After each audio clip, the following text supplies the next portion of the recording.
Coba lihat, orang salat sendirian, tidak dijamin. Tapi kalau berjamaah, syaitan lari. Itu ada kekuatannya. Yang buat kita lalai ibadah ni syaitan. Yang kedua, oh Pak Ustaz, saya ni biar berjamaah pun lalai ke? Kata dia. Tidak masalah.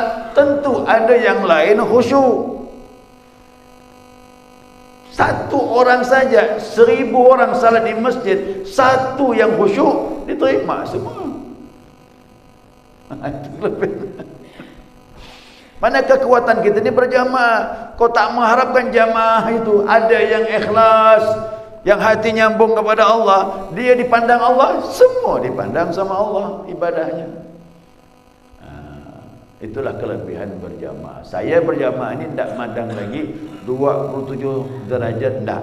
Tapi saya berharap di antara berjamaah ada satu orang yang dipandang ibadahnya oleh Allah, alias diterima, terima semua. Kau sendiri tidak dijamin. Salah sendiri boleh ke tidak berjamaah? Boleh, cuman bisa tidak khusyuk. Kaidahnya apa? La salata illa bi huduri qalbi.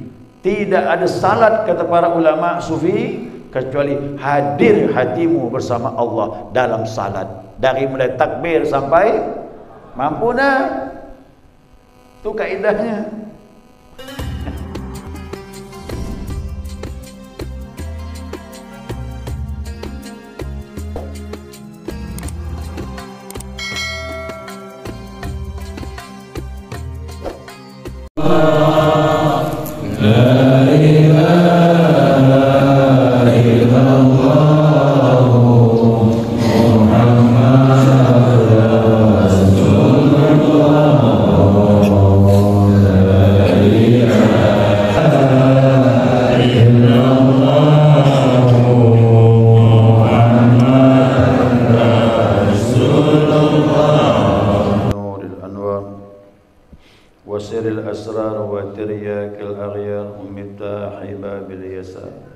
سيدنا ومولانا محمد المختار وآله الأطهار وأصحاب الأخيار عدد نعم الله وإبطاله.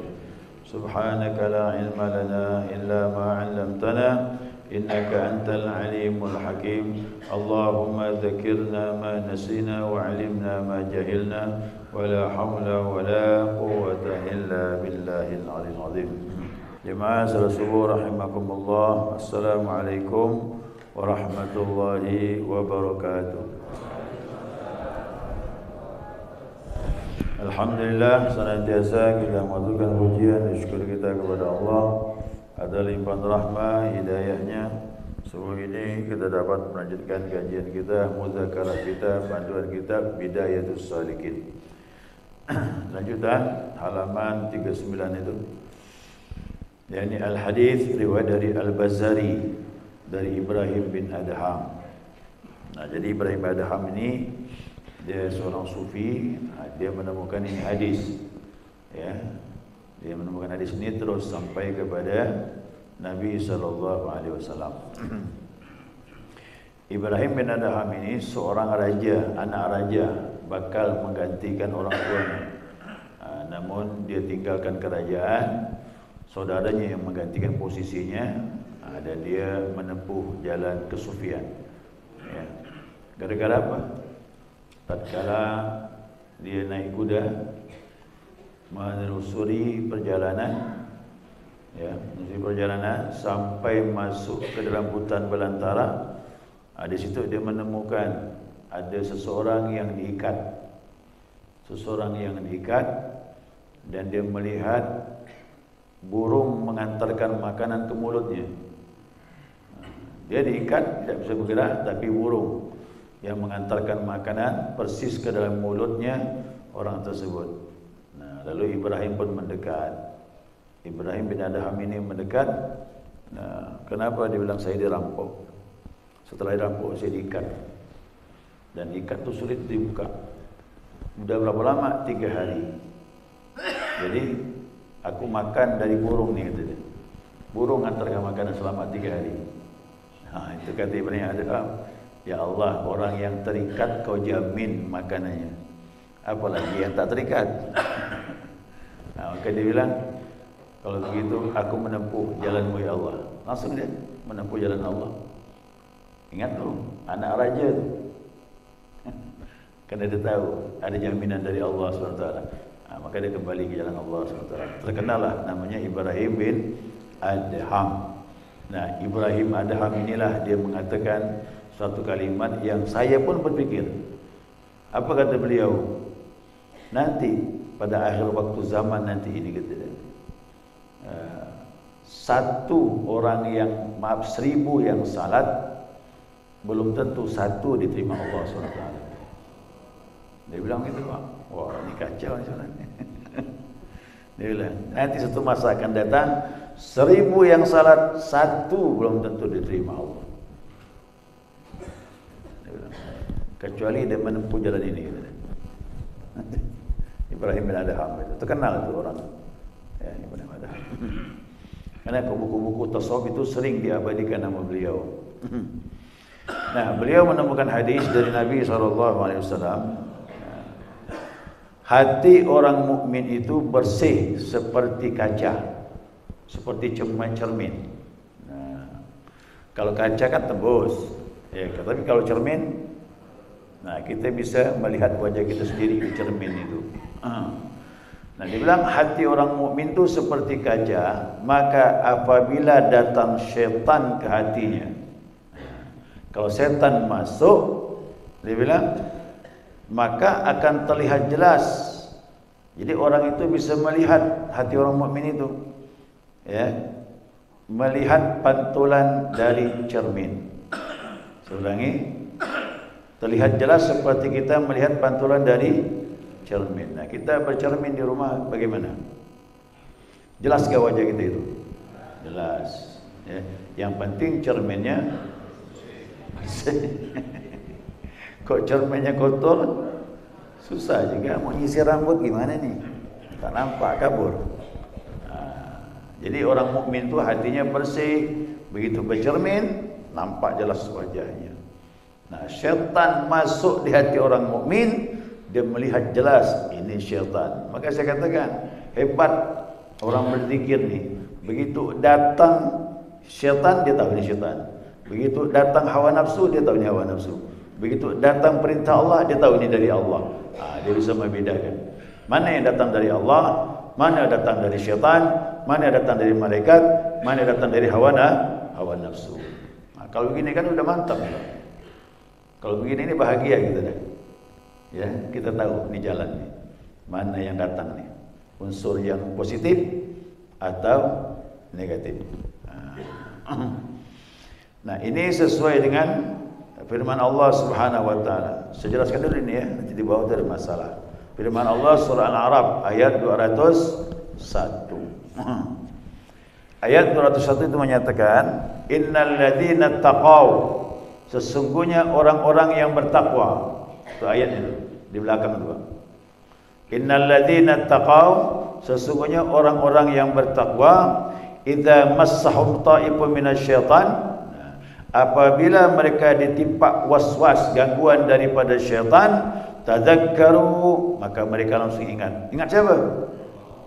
Itu dia hebatnya. Begitu datang syaitan di hati dia, kan cermin nampak, langsung ingat Allah. Begitu ingat Allah, gimana? Syaitan pun lari. Ingat dia begitu. Tidak zikir Allah enggak, tapi langsung dia ingat Allah. Langsung keluar syaitan dari hati dia. Karena akhirnya zikir itu tak bisa sebut lagi. Ya, begitu ingat kontak dengan Allah, syaitan pun lari. Itu hakikat zikir begitu. Tak bisa sebut lah. Ya. Nah, dia bilang apa? Fa idza hum mubsirun, maka ketika itu juga mereka tahu kesalahannya. Apanya? Syaitan datang. Ini kok diturunkan ni tergelincir ni. Dia sadar. Ini yang tak baik, wajib dihindari. Langsung dikontak sama Allah. Ingat Allah. Syaitan pun lari. Tapi kalau sebaliknya, ini lanjut. Apabila ia mengerjakan dosa, maka pada hatinya akan ada titik noda hitam. Begitulah dia, seperti cermin, datang titik hitam. Tek. Buat lagi, tambah lagi titiknya. Ini yang berbahaya nih. Jadi makanya orang mukmin itu merasa tahu betul kalau dia membuat maksiat, nampak di cermin hatinya.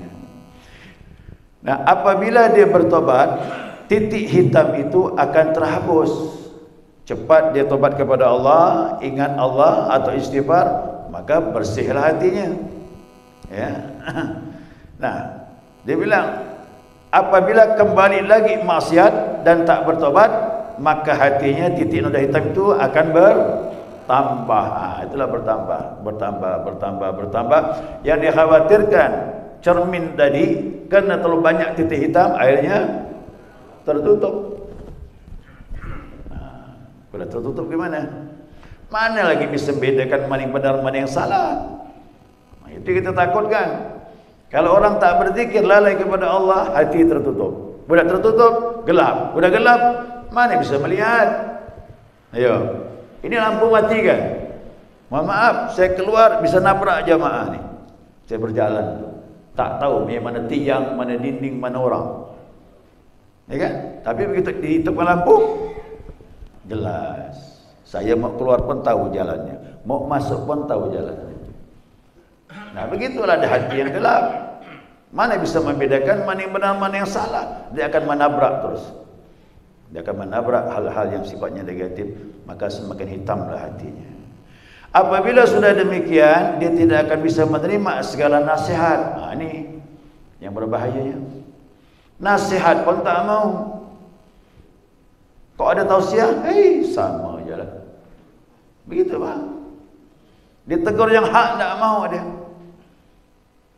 Begitu ngaji, dah pernah aku gaji dah tu. Merasa dirinya lebih daripada orang lain. Nah, ini penyakit. Ya, penyakit. Akhirnya apa? Buta mata. Itu dikatakan Allah ini. Makna buta ini secara tasawuf bukan mata fisik. Ya. Itu mata hati. Man hadhil a'ma fahuwal akhirah fil a'ma wa adhahul sabil. Siapa di dunia ini hatinya buta, tak merasakan adanya Tuhan, dalam kegelapan hawa nafsu syaitan, maka akhirat lebih buta lagi, lebih sesat jalannya di akhirat itu. Kira-kira akhirat mau ke mana ni Pak? Tak tahu mana jalan ni. Buta betul. Maka dibuka sekarang. Mata hati harus dibuka. Makanya zikir dipukul ke mana? Ke hati. Kena sinilah sumbernya. Kalau hati terang, akhirat nanti kita akan jelas melihat sesuatu di akhirat. Tapi kalau di dunia ini buta hati kita, walaupun mata celik terbuka, akhirat kita buta. Wa dhallu sabil, bahkan lebih sesat jalan di sana. Ya wa iyadu billah. Ini jelas Al-Quran dah jelas semua kepada kita ni. Mana yang kita pilih ini? Nah, mana tadi tu?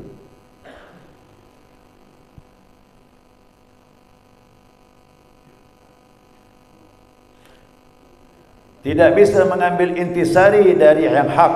Dia tak tahu mana yang hak, mana yang batil. Kalimat takwa tadi kan, in tattaqullah ja'alakumul furqana. Jika kalian bertakwa kepada Allah, Allah beri furqan. Apa furqan?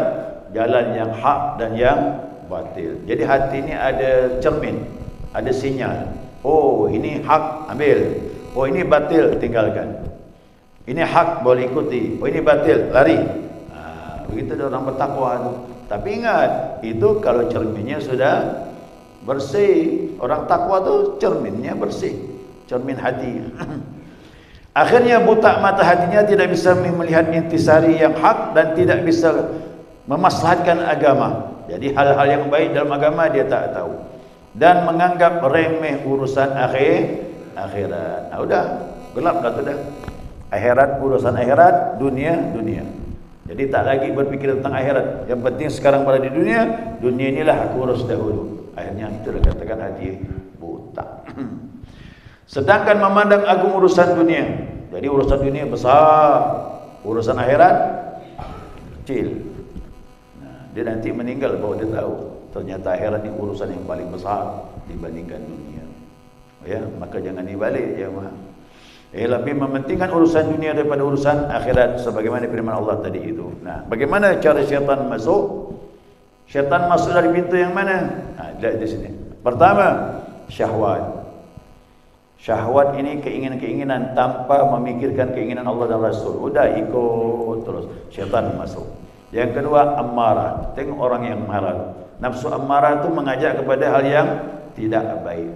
Sama ke orang marah juga begitu, hal yang tak baik. Makanya orang marah itu matanya merah. Ada tak orang marah matanya biru? Tak ada. Ya, matanya merah. Kenapa? Unsur darah naik. Darah itu panas, nasar api. Api itu syaitan. Syaitan terbuat dari api.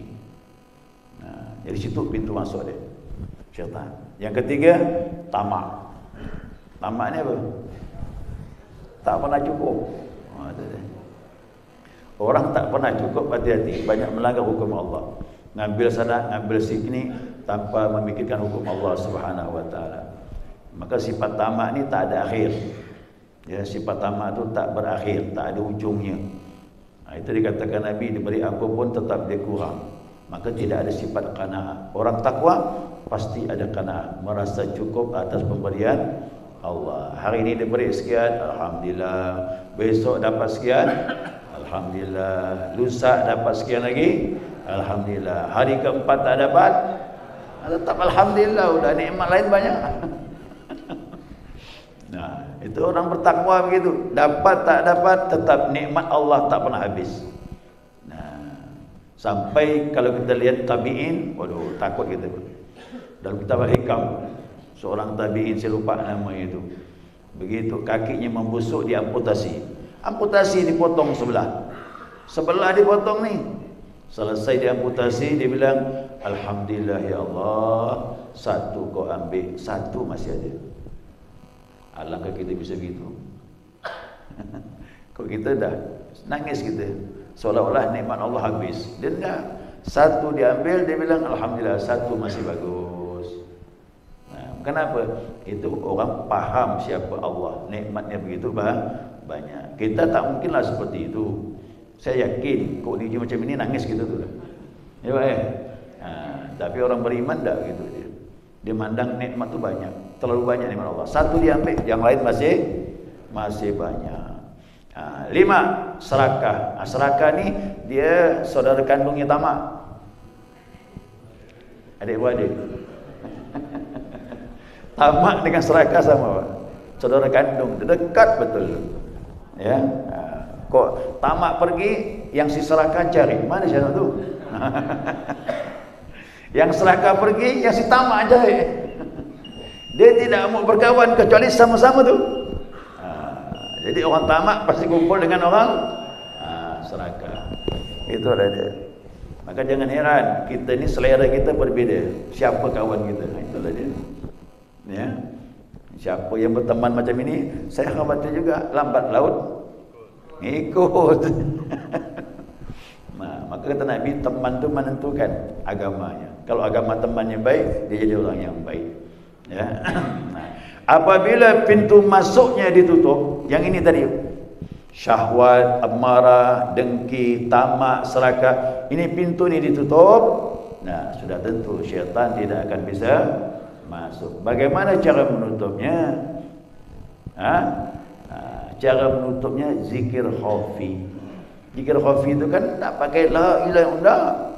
Nanti begitu syaitan masuk di pasar umpamanya, masuk syaitan, la ilaha illallah. Bingung pula orang pasar. Cukup dengan zikir khafi. Nunduk begini. Kontak sama Allah. Keluar syaitan. Sadar ini salah. Itu hebat zikir khafi itu, Pak. Nanti ada penjelasan nih. Zikir khafi itu sangat menolong dimanapun kita berada. Ya, zikir khafi itu. Mudah-mudahan Allah bantu kita. Ya, demikian. Ya, sekian cukup.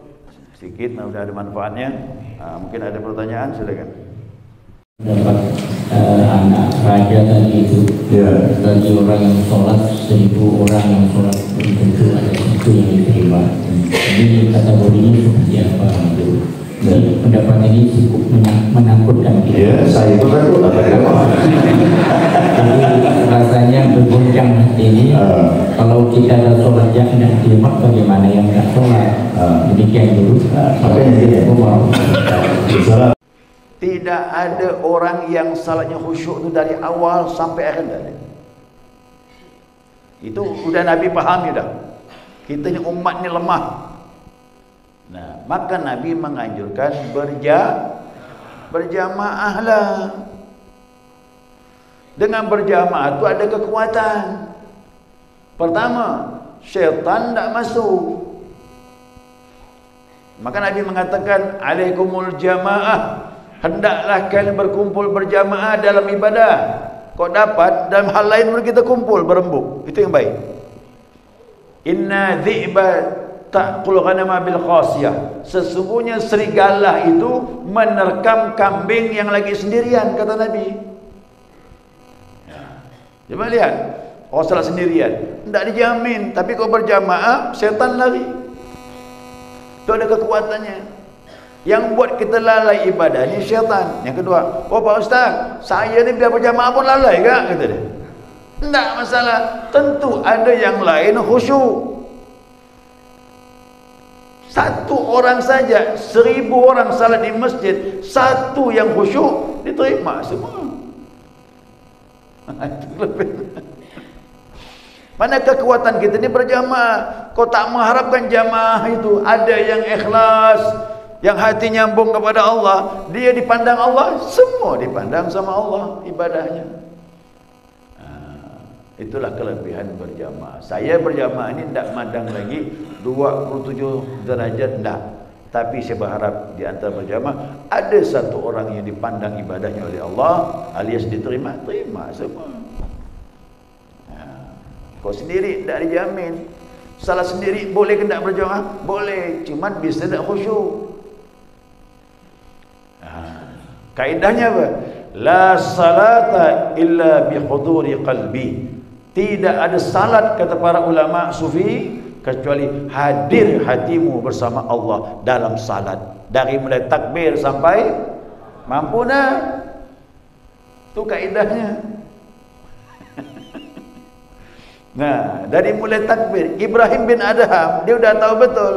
Begitu dia sudah menjadi sufi, dia salatnya murni dari takbir sampai salam menghadap Allah 100%. Dia pun berkata, nanti akhir zaman 1000 yang salat, satu belum tentu diterima. Akhir zaman ini kerana fitnahnya banyak. Akhir zaman. Dan belajar tasawuf ini sudah termasuk langkah. Sekarang pun langkah. Apalagi masa anak cucu kita nanti. Ini dibuang Pak ilmu ini nih. Pastilah. Kerana orang tak mampu membersihkan hati. Ya. Maka saya katakan Islam ini mengajarkan lengkap sudah. Jangan betulkan casing ya, luar dibetulkan, dalam tak ada. Ini kan casing ya Pak, ibarat HP. Casingnya cantik, wah ni ke HP mahal ni, tapi dalam tak ada sinyal gimana? Saya pergi satu tempat tak ada sinyal, kerana tak ada tower, jauh dah. Ya kan di kampung. Macam mana HP ni? HP bagus, sinyal tak ada. Saya bilang sama kawan, belilah sinyal. Mana bisa beli sinyal? Tadi. Ya kan? Kalau beli kota bisa beli sinyal. Jadi tower tu Pak, itu ibaratkan Allah. Kau jauh dari tower, tak ada sinyal. Itulah ibadah tasawuf tu, cari sinyalnya. Sinyal tu nyambungkan ibadah kita itu. Nah seperti itu dia. Sama tu Pak. Maka hebat, zaman teknologi ini semakin indah perumpamaannya. Ya, makin paham kita. Ternyata yang dikejar tasawuf itulah dia, hubunganmu dengan Allah. Ya. Jadi tidak masalah banyak-banyak berjamaah. Maka dianjurkan berjamaah. Kita ni lemah, tidak seperti guru-guru kita. Ya, tidak seperti para awliya. Mereka sudah khusyuk ibadah. Kita belum dalam proses ni. Dalam proses, nah kita kumpul ramai-ramai. Syaitan lari, mudah-mudahan satu diterima semuanya. Itu kita harapkan. Wa bihamdika asyhadu an la ilaha illa anta astaghfiruka wa atubu ilaik. Allahumma shalli ala Muhammad.